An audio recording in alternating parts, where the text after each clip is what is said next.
இருக்கு பாருங்க. महामारी करके लिखा है. கொள்ளை நோய்கள்னா என்ன? महामारी मतलब क्या है? நான் வேகமா சொல்லி முடிக்கிறேன். जल्दी कहकर समाप्त करूंगा. 6ஆம் அதிகாரம் வெளிப்படுத்தின விசேஷம் 8ஆம் வசனம் வாசி. प्रकाशित वाक्य 6:8 को पढ़िए.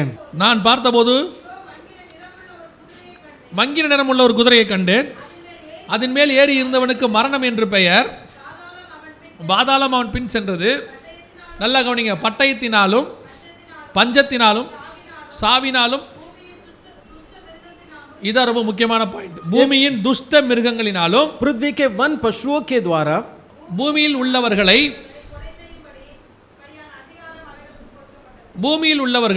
पृथ्वी के लोगों को, கால் பங்கில் உள்ளவர்களை, 1/4 को கொலை செய்யும்படி हत्या करने के அதற்கு लिए அதிகாரம் கொடுக்கப்பட்டது. उसका अधिकार दिया गया. பூமியில் உள்ளவங்கள கால் பங்கில் உள்ளவங்கள கொலை பண்ண போறாங்க. पृथ्वी के 1/4 लोगों को எப்படின்னு கேட்டா துஷ்ட மிருகத்தினாலன்னு இருக்கு.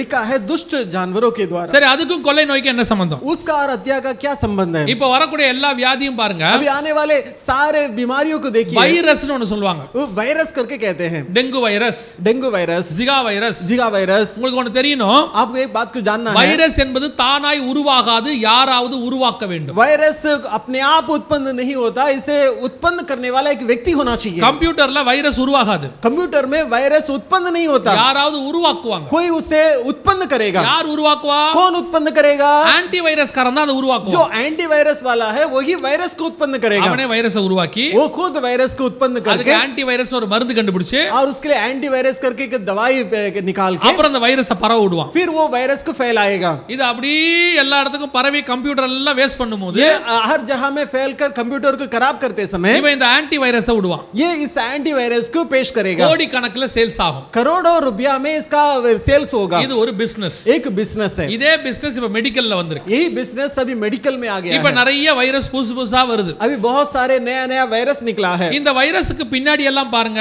ये इस वायरस के पीछे देखिएगा ஒரு துஷ்ட மிருகம் இருக்கும். एक दुष्ट जानवर रहेगा. அந்த எய்ட்ஸ்க்கு பின்னாடி பாத்தீங்கன்னா சிம்பன்சி குரங்குல இருந்து வந்துச்சும்பாங்க. और एड्स के पीछे देखिएगा बंदर से आया करके कहते. இப்போ இதுக்கு பின்னாடி எல்லாம் பாருங்க, ஒரு மிருகம் இருக்கு பாருங்க. इसके पीछे देखिए एक जानवर है.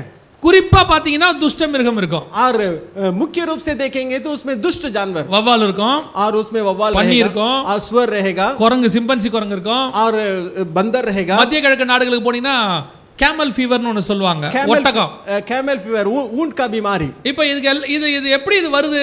ये कैसा उत्पन्न होता है? அதோட எச்சத்துல இருந்தோ, और उसका थूक से அதோட கழிவுல இருந்தோ, या उसके गंदगी से கிருமிகளை எடுத்து उसका कीटाणु को ஒரு निकालकर வைரஸ் உருவாக்குவாங்க. एक वायरस बनाते हैं அத பரவ விடுவாங்க. और उसे फैलाते हैं. அதுக்கு முன்னாடியே அதுக்கு மருந்து கண்டுபிடிச்சு வச்சிருவாங்க. पहले ही उसका दवाई ढूंढकर निकाल लेते அதுல हैं. ஜனங்க சாகும்போது जब लोग उसे खाते हैं அதுக்கு மருந்து கொடுப்பாங்க. और उसका दवाई देते हैं. இது ஒரு பிசினஸ். और ये एक बिजनेस இது हो गया. உண்மையான்னு கேட்டீங்கன்னா ये सही है क्या करके இவர் பேரு ராபர்ட் கேலோன்னு பேரு. इनका नाम रॉबर्ट गैलो. இவர்தான் எய்ட்ஸ் வைரஸை கண்டுபிடிச்சவர். इन्होंने ही एड्स वायरस का खोज किया हुआ व्यक्ति है. எதுக்காகன்னு கேட்டா ஆப்பிரிக்கா மக்களை சாகடிக்கிறதாக கண்டுபிடிச்சவன் அவர் புக்ல எழுதி இருக்கிறார். और वो अपना पुस्तक में लिखा है अफ्रीका के लोगों को नष्ट करने के लिए हमने ये वायरस को ढूंढकर निकाला. இப்படிதான் ஒவ்வொரு வைரஸும் கண்டுபிடிக்கப்படுது. ऐसा ही हर एक वायरस को ढूंढ के निकाला जाता நாங்க है. டெங்கு வைரஸ் வரும்போதே சொன்னோம், डेंगू वायरस जब आया था तब बोले அடுத்து ஒரு வைரஸ் வந்துச்சுன்னா अगला और एक वायरस आएगा அந்த तो வெளிப்படுத்தல் 6-8 நிறைவேறிடும் சொன்னோம். प्रकाशित वाक्य 6-8 पूरा हो जाएगा. அடுத்த வைரஸை வச்சு பூமியில உள்ள ஜனங்களை அவங்க கொலை பண்ணிடுவாங்க, அந்த அளவுக்கு கொண்டு போயிடுவாங்கன்னு சொன்னோம். अगला वायरस के द्वारा पृथ्वी के लोगों को नष्ट कर देंगे, यहां तक लेके पहुंचा देंगे. இது பேப்பர்ல வந்த நியூஸ். ये पेपर में आया हुआ न्यूज़ है. ஜிகா வைரஸ், जिका वायरस பூமியில இப்ப எத்தனை பேருக்கு இருக்கு தெரியுமா? अभी पृथ्वी में कितने लोगों में है? 260 கோடி பேருக்கு இருக்கு. 260 करोड़ लोगों में है. இது இந்து பேப்பர்ல வந்தது. ये हिंदू पेपर में आया था. அப்ப 260 கோடி பேர்னா பூமியில உள்ள மக்கள் தொகையில கால் பங்கு. इस पृथ्वी के जो जनसंख्या है उसमें 1/4 है. கர்த்தர் சொன்னபடியே துஷ்ட மிருகங்களினால் உண்டாகும் மரணம் வந்துருச்சு. परमेश्वर ने जैसा कहा है वैसा ही दुष्ट जानवरों के द्वारा होने वाला मौत आ चुका है. அதுலயும் பெரிய விஷயம் கொலை செய்யப்படுவார்கள் இருக்கு. और इसमें बड़ी बात यह है हत्या किए जाएंगे करके लिखा है. இவங்க கொலை பண்றாங்க. अभी ये लोग हत्या कर रहे हैं. இப்ப லேட்டஸ்டா ஒரு வைரஸ் வந்திருக்கு. अभी हाल में एक वायरस आया है. அது பூமியில உள்ள எல்லாரையும் சாவடிக்க போகுதுன்னு இருக்கு. पृथ्वी के सब लोगों को பெருமளவு, எல்லாரையும் இல்ல பெருமளவு, मतलब ज्यादातर लोगों को இதுவரைக்கும் ஏற்படாத உயிர் சேதம் ஏற்பட போகுதுன்னு அனௌன்ஸ் பண்ணிருக்காங்க. इतना ज्यादा जान का नुकसान होने वाला है जो कि अभी तक नहीं हुआ है। இத யார் சொல்லியிருக்கிறானா வேர்ல்ட் ஹெல்த் ஆர்கனைசேஷன் உலக சுகாதார மையம் சொல்லியிருக்கு. और ये विश्व का स्वास्थ्य केंद्र ने इस बात को घोषणा किया है। இயேசு சொன்ன ஆறாவது அடையாளம் நிறைவேற தொடங்கி விட்டது. यीशु मसीह का कहा हुआ छठवां चिन्ह पूरा होना शुरू हो गया है। உலகம் ஃபுல்லா பரவ போதாமா. पूरा दुनिया में ये फैलने वाला है। கடைசியாக आखिरी में ஏழாவது அடையாளம் सातवां चिन्ह பூமி எதிர்ச்சிகள். भूकंप। இந்த பூமி எதிர்ச்சியை பத்தி நான் ரொம்ப உங்களுக்கு எக்ஸ்பிளைன் பண்ணல. भूकंप के बारे में ज्यादा एक्सप्लेन नहीं करता। உங்களுக்கு அத பத்தி நல்ல தெளிவா தெரியும். आपको इस बारे में आप अच्छे से जानते हैं। இந்த 2000 இருந்து 2000 से लेकर 2020 வரைக்கும் 2020 तक பூமி எதிர்ச்சிகளின் காலம்னு சொல்லுவாங்க. भूकंप का समय करके कहते हैं। உலகம் உண்டானதிலிருந்து दुनिया की शुरुआत से लेकर ஏற்படாத பெரிய பூமி எதிர்ச்சிகள் இந்த 20 வருஷத்துல தான் ஏற்பட்டிருக்கு. नहीं हुआ था ऐसा बड़ा बड़ा भूकंप ये 20 साल के अंदर हुआ है। மிகப்பெரிய உயிர் சேதமும் இந்த 20 வருஷம் தான் ஏற்பட்டிருக்கு. और बहुत ज्यादा जान का नुकसान भी इस 20 साल के अंदर हुआ है। இன்னும் ரெண்டு பெரிய பூமி எதிர்ச்சி பூமிக்குள்ள வரணும். और दो बड़ा भूकंप इस पृथ्वी पर आना बाकी है। அது பைபிள்ல சொல்லி இருக்கு. बाइबल में लिखा है। ஒன்று வெளிப்படுத்தின விசேஷம் 11ஆம் அதிகாரத்துல पहला प्रकाशित वाक्य 11वां अध्याय में 13வது வசனத்துல 13वां वचन में எருசலேம்ல ஒரு பெரிய பூமி எதிர்ச்சி வரணும். यरूशलेम में बड़ा भूकंप आना है। அதுல 7000 பேர் சாகணும்னு இருக்கு. उसमें 7000 लोग मरेंगे। அடுத்த பூமி எதிர்ச்சி अगला भूकंप 16ஆம் அதிகாரம் வெளிப்படுத்தின விசேஷத்துல प्रकाशित वाक्य 16वां अध्याय में 19வது வசனத்துல 19वां वचन में 18 19 ரெண்டு வசனத்துல 18 और 19वां वचन में ரோம் நகரத்துல ஒரு பெரிய பூமி எதிர்ச்சி வரணும். रोम नगर में बड़ा भूकंप आएगा करके लिखा அதுதான் है। உலகத்துல வந்ததிலேயே வரப்போறதிலேயே மிக பெருசு. यही दुनिया में आने वाले भूकंपों में सबसे बड़ा है। சோ பூமி எதிர்ச்சி இது பாருங்க, இது வந்து நியூசிலாந்துல வந்தது. ये भूकंप न्यूजीलैंड में हुआ था। இது ஒரே வருஷத்துல மட்டும் இந்த மாதிரி 700 தடவை ஆடி இருக்குதாங்க. एक ही साल के अंदर 700 बार ऐसा हिला है। இது 16ஆம் வருஷம், ये 16वां साल में है। இது இந்த வருஷம் ஜூன் மாசம் மிகப்பெரிய பூமி எதிர்ச்சி மெக்சிகோல इस साल के जून महीने में ये हुआ है। 7.1 रिक्टर அளவு और 7.1 रिक्टर का हिसाब से அந்த பூமி எதிர்ச்சி பாருங்க. वो भूकंप को देखिए எவ்வளவு பெரிய அளவு இது நடந்திருக்குன்னு பாருங்க. और कितना बड़ा भूकंप हुआ है देखिए।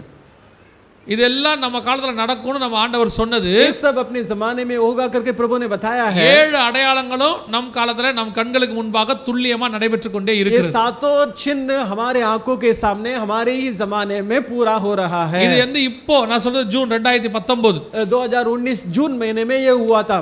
இதை விட மிக பெருசு தான் வரப்போகுது. இப்ப इससे बड़ा भूकंप आने वाला है। எருசலேமிலையும் ரோம் நகரத்திலையும் வரப்போகுது. यरूशलेम और रोम में இனி காலம் கண்டிப்பாக செல்லாது. अभी जरूर ज्यादा देरी नहीं होगी। கர்த்தர் சொன்னபடி எல்லாம் துல்லியமாய் நிறைவேற தொடங்கி விட்டது. प्रभु के कहने के अनुसार सब कुछ सफाई से पूरा होना शुरू हो गया है। நல்லா கவனிச்சு கொள்ளுங்க. अच्छे से ध्यान இந்த दीजिए। 7 அடையாளங்களும் வருகைக்கு முன்பாக நடைபெற வேண்டிய அடையாளங்கள். ये सातों चिन्ह आगमन के पहले होने वाला चिन्ह है। சரி கவனிங்க. ध्यान दीजिए। இது 7 வருகைக்கு முன்னாடி தான் நடக்கணுமா? ये सातों क्या केवल आगमन के पहले होना அந்த चाहिए? வசனத்தை வாசிங்க, முடிக்கலாம். वचन को पढ़िएगा, समाप्त மத்தேயு करेंगे। 24:8 வாசிங்க. मत्ती 24:8 को पढ़िए। இவைகளெல்லாம் வேதனைகளுக்கு ஆரம்பம். வாசிங்க. हाँ, ये सब बातें पीड़ाओं का आरंभ होगा। அப்பொழுது உங்களை உபத்திரவத்துக்கு ஒப்பு கொடுப்பார்கள்னு இருக்கு. तब वे तुम्हें क्लेश देने के लिए तुम्हें அதாவது पकड़वाएंगे। இது 7 நடந்த பிறகு உபத்திரவ காலம் தொடங்கும். உபத்திரவத்துக்கு ஒப்பு கொடுப்பாங்கன்னு ये இருக்கு. सातों चिन्ह पूरा होने के बाद तुम्हें क्लेश के लिए छोड़ देंगे करके लिखा है। இது 7 முடிஞ்ச உடனே வேதனை ஆரம்பிக்கும், உபத்திரவ காலம் தொடங்கும். ये सातों पूरा होने के बाद पीड़ाएं शुरू हो जाएगी और क्लेश का समय शुरू हो இதே जाएगी। காரியம் லூக்கா 21:28 और சொல்லும்போது ये चीज को लूका 21:28 में कहा गया है। இவைகள் சம்பவிக்க தொடங்கும் போது ये जब ये सब होना शुरू होगा, உங்கள் மீட்பு சமீபமாக இருப்பதால் आपका उद्धार निकट है, நீங்கள் நிமிர்ந்து பார்த்து தலைகளை உயர்த்துங்கள். इसलिए अब तुम अपना सिर ऊंचा करो लिखा है। சோ வருகை இதுக்கு அடுத்து வருகை நடக்கணும்னு பைபிள்ல இருக்கு. इसके बाद आगमन होगा करके बाइबल में மீட்பு है। சமீபமாக இருக்கணும்னு இருக்கு. तुम्हारा उद्धार निकट है இப்ப करके लिखा 7 நடக்குது. है। ये सातों हो रहा है, அடுத்து வருகை வரணும். अगला आगमन होना நான் बाकी சொன்ன है। எருசலேம் ரோம பூமி எதிர்ச்சிகள் வருகைக்கு பின்னாடி நடக்க வேண்டியது. मैंने जो यरूशलेम और रोम का भूकंप आगमन के बाद होना है, நீங்க அதை ஒரு அடையாளமா வச்சுக்காதீங்க, அது வருகைக்கு பின்னாடி நடக்கணும். उसको निशानी ना समझे, वो तो आगमन के बाद होगा। எனவே நல்லா கவனிச்சு கொள்ளுங்க.